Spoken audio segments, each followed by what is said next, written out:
तो चलिए आज हम आपको बता देते हैं कि आरबीआई ने पेटीएम पेमेंट बैंक के बाद किस बैंक पर अपना शिकंजा कसा है और उसका तो लाइसेंस ही रद्द कर दिया है। तो वह कौन सा बैंक है, चलिए जान लेते हैं। और आरबीआई ने ऐसा क्यों करा है और ग्राहकों के पैसों का इसके बाद क्या होगा, जो उसके अंदर जो ग्राहकों के पैसे हैं उस पैसों का क्या होगा, उनको वापस मिलेंगे या फिर नहीं मिलेंगे। दरअसल आरबीआई ने Sumerpur mercantile urban cooperative bank, जो कि राजस्थान के पाली में स्थित है, वहाँ का एक बैंक है और आरबीआई ने इस बैंक का लाइसेंस रद्द कर दिया है। तो अब ये क्यों कर दिया है, चलिए कुछ बातों को जान लेते हैं। दरअसल आपकी जानकारी के लिए हम बता दें कि भारतीय रिजर्व बैंक इन दिनों बैंकों पर सख्ती से नज़र रखे हुए हैं। अगर आरबीआई किसी बैंक की जांच करता है और इस दौरान नियमों के उल्लंघन से संबंधित कोई भी खामी पाई जाती है तो उस पर जुर्माना लगाने, बैंकिंग लाइसेंस रद्द करने से लेकर बैन तक भी लगाया जा सकता है। और आरबीआई कुछ समय से ऐसा ही करता हुआ आ रहा है।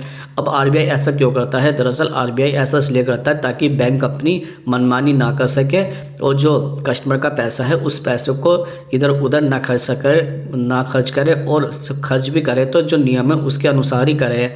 और एक चीज़ हम आपको और भी बता देता है कि अभी कुछ दिन पहले पेटीएम पेमेंट बैंक पर भी बैन लगाने के बाद इस बार आरबीआई ने Sumerpur mercantile urban cooperative bank पर भी एक्शन लिया है। अब ये एक्शन कितना ज़्यादा सही है, चलिए इसके बारे में भी जान लेते हैं। दरअसल आरबीआई ने खुद कहा है कि जो राजस्थान के पाली में स्थित Sumerpur mercantile urban cooperative bank है उसका लाइसेंस हमने रद्द कर दिया है।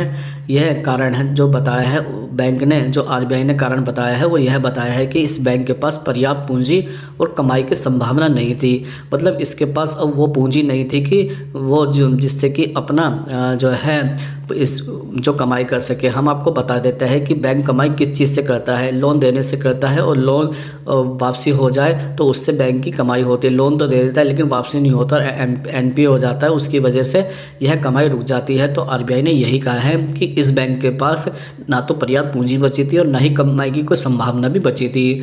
तो एक चीज़ हम आपको इसके बारे में और बता देते हैं। दरअसल इस बैंक पर कार्रवाई करते हुए आरबीआई ने यह भी कहा है कि सुमेरपुर जो मर्केंटाइल अर्बन कोऑपरेटिव बैंक है लंबे समय से आर्थिक संकट से जूझ रहा था। मतलब इसको काफ़ी टाइम हो गया है, ये इकोनॉमिक क्राइसिस से जूझ रहा है और अब इसलिए इस पर ऐसा करा गया है। अब आरबीआई ने इसको चेक करा तो आरबीआई इस पर काफ़ी दिनों से नज़र भी रखा हुआ था और देखा कि यह आर्थिक संकट से जूझ रहा है और जो कस्टमर का पैसा है उसको यह लेकर जो है ना कस्टमर परेशान हो सकता है आने वाले समय में। इसलिए आरबीआई ने बड़ा सख्त एक्शन लेते हुए इसका लाइसेंस ही रद्द कर दिया है। और आरबीआई के मुताबिक अगर आरबीआई ने जो बात कही है उस बात को भी देखा जाए तो इस बैंक के पास सिर्फ कमाई की पूंजी तो थी ही नहीं और ना ही पर्याप्त साधन भी थे। मतलब इसके पास कोई ऐसे साधन नहीं थे जिससे कि ये कमाई कर सके, ना तो इसके पास ऐसे कस्टमर थे जिसको कि ये लोन दे के मतलब दे सके, अच्छे कस्टमर हैं। और अगर लोन दे भी देता था तो यह जो लोन वापस नहीं हो रहे थे, एनपीए में जा रहे थे, तो इसके पास कोई पर्याप्त साधन भी नहीं बचे थे। और एक चीज़ और इन्होंने बताई है कि ऐसे में ग्राहकों का जो है हितों का ध्यान रखते हुए आरबीआई ने इस बैंक का लाइसेंस ही रद्द कर दिया है। आरबीआई ने खुद बोला है कि हमने ग्राहकों के बेनिफिट्स के लिए इस बैंक का जो है लाइसेंस रद्द कर दिया है। और अब हम आपको बता देता है कि एक चीज़ हो कि आरबीआई ने ऐसा क्यों करा है। दरअसल राजस्थान की सहकारी समितियों के अनुरोध के बाद यह कार्रवाई की गई है। दरअसल राजस्थान की जो सहकारी समिति उन्होंने आरबीआई में कंप्लेंट करी थी। कंप्लेंट करने के बाद आरबीआई को बताया था कि इस बैंक में ये चल रहा है, ये आर्थिक संकट से जूझ रहा है, इसमें कुछ गड़बड़ियाँ हैं। तो आरबीआई से कहा था कि आप इसकी जाँच करें। और जब आरबीआई ने इसकी जांच करी तो पाया कि इसमें जो है ना आर्थिक संकट से जूझ रहा है और इसमें परेशानी हो सकती है। तो राजस्थान ने सहकारी समितियों के अनुरोध पर कंप्लेंट के द्वारा इस बैंक पर कार्रवाई की है। अब आपका जो सवाल है वो उठता है कि इसमें ग्राहकों के पैसों का क्या होगा। दरअसल हम आपको बता देते हैं कि Sumerpur mercantile urban cooperative bank का जो लाइसेंस रद्द हुआ है, इस लाइसेंस को रद्द करने के बाद आरबीआई ने खुद कहा है कि अब हम मतलब आरबीआई ने खुद बताया है कि ग्राहकों के पैसों का क्या होगा जो कि जमा है। दरअसल लिक्विडेशन पर प्रत्येक जमाकर्ता को जमा बीमा और क्रेडिट नियम गारंटी है, जैसे कि DICGC को के बारे में भी बताया जाता है। ये एक नियम है और यह 1961 के प्रावधानों के जो तहत है हर एक कस्टमर को जिसका कि बैंक के अंदर अकाउंट है 5 लाख रुपए तक की जमा राशि बीमा के द्वारा दी जाएगी। मतलब एक नियम बनाया था सरकार ने, जिसे कि DICGC के नाम से भी जाना जाता है। इसके तहत क्या होता है कि अगर कोई बैंक डूब जाता है, ख़त्म हो जाता है या RBI उसका लाइसेंस रद्द कर देता है, तो जो ग्राहकों का पैसा है उसका एक बीमा कराया जाता है और 5 लाख रुपए तक जो बीमा है वो उसको मिल जाता है। 5 लाख रुपए से ज़्यादा अगर किसी कस्टमर का बैंक में जमा होगा तो उसको पैसा वापस नहीं मिलेगा, सिर्फ 5 लाख रुपए तक ही मिलता है। और एक चीज़ हम आपको और बता देते हैं, सपोज़ करिए कि अगर इसी बैंक के अंदर जो जिस बैंक का लाइसेंस रद्द हुआ है या जो बैंक करप्ट हो गया है या जो बैंक जो है ख़राब हो गया है, मतलब ख़त्म हो गया है, तो अगर उस बैंक के अंदर 2 किसी कस्टमर के अकाउंट है तो 2 कस्टमर के अकाउंट पर भी 5 लाख रुपए तक ही राशि मिलेगी। ऐसा नहीं है कि 2 अकाउंट है एक ही कस्टमर के तो 5 लाख रुपए एक जो है ना अकाउंट के लिए मिलेगा, 5 लाख रुपए दूसरे अकाउंट के लिए मिलेगा, ऐसा नहीं होगा।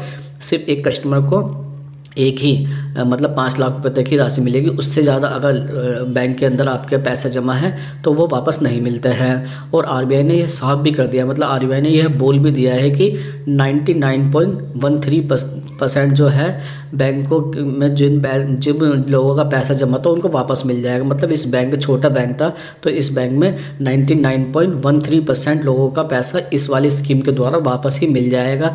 मतलब छोटे बैंक था तो लोगों ने कम पैसे जमा करा, किसी के 50,000, किसी के लाख, किसी के 2 लाख, मतलब 5 लाख से कम थे ज़्यादातर लोगों के, तो उनको पूरा पैसा वापस मिल जाएगा और इसमें कस्टमर का ज़्यादा नुकसान देखने को नहीं मिलेगा। और भारतीय एक चीज़ हम आपको और भी बता देता है कि रिजर्व बैंक ने पिछले काफ़ी समय से जो बैंक नियमों का उल्लंघन कर रहा है उनके खिलाफ सख्त कार्रवाई कर रहा है।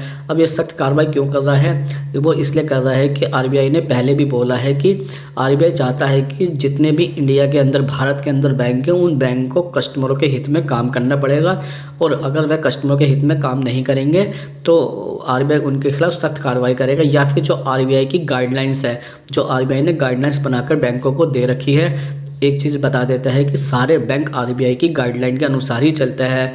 तो RBI ने जो गाइडलाइन बना कर दे रखी है, अगर कोई बैंक उसमें उनको फॉलो नहीं करता, उनको मानता नहीं है या उनका उल्लंघन करता है तो उसमें RBI सख्त कार्रवाई करता है। और कभी कभी देखिए अगर छोटी पनिशमेंट देनी हो तो उस पर जो ना RBI पेनल्टी लगा देता है। पेनल्टी भी RBI बैंक के जो बैंक का उल्लंघन हुआ उसको देख कर लगाता है। कभी किसी पे 1 करोड़, किसी पे 2 करोड़, किसी पे 30 करोड़, किसी पे जो है ना 50 करोड़, ऐसे जो है ना पेनल्टी लगा देता है। और जो ज़्यादा ही मतलब होता है तो उनका वो जो है ना वार्निंग देता है कि अगर आपने ये सब चीज़ें नहीं ठीक करी तो आपके बैंक का लाइसेंस ही रद्द कर दिया जाएगा। जैसे कि आपने अभी देखा था कि पेटीएम पेमेंट बैंक के साथ भी कुछ ऐसा ही हुआ था। उसको RBI ने पहले भी जो है ना गाइडलाइंस भेजी थी कि आप ये वाली गाइडलाइन का जो RBI की गाइडलाइन उसको फॉलो नहीं कर रहे हो तो आप इसको फॉलो करो। और लेकिन फिर भी उसने फॉलो नहीं करी थी वो गाइडलाइंस, तो फिर RBI ने पेटीएम पेमेंट बैंक के खिलाफ भी एक्शन लिया था। उसके खिलाफ तो एक्शन ही लिया था, उसको RBI गाइडलाइन पूरी करने के लिए बोला था। लेकिन जो RBI ने Sumerpur mercantile urban cooperative bank का तो लाइसेंस ही रद्द कर दिया है। तो देखते हैं कि अब आगे RBI क्या सख्त एक्शन लेगा।